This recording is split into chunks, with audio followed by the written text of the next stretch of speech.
আসসালামু আলাইকুম সবাইকে। আজকে আমি 5 মিনিটে একটা মজাদার রেসিপি আপনাদের সাথে শেয়ার করব, যেটা অনেক ঝটপট রান্না করা যায়। আমি প্রথমে একটা কড়াই নিয়ে নিছি, তারপরে সামান্য পরিমাণ তেল দিয়ে রসুন কুচি, মরিচ কুচি, পেঁয়াজ কুচি দিয়ে একটু নাড়াচাড়া করে নিচ্ছি যেন একটু ভাজা ভাজা হয়, বাদামি রঙের হয়ে যায়। তারপরে আমি অনেকটা পরিমাণে ডাল নিয়ে নিয়েছি।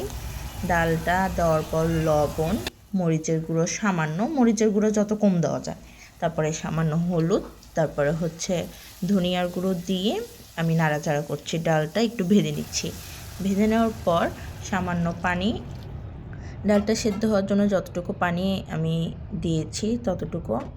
এখন ডালটা ভালো করে সেদ্ধ হয়ে গেছে, একটু নাড়াচাড়া করছি, ডালগুলো একটু ভেঙে ভেঙে দিচ্ছি, মিহি করে নিচ্ছি ডালগুলো। তারপরে আমি পালং শাক, যেটা এই খাবারের মেন, ডাল দিয়ে পালং শাকটা অনেক মজা হয়, ইয়াম্মি হয়।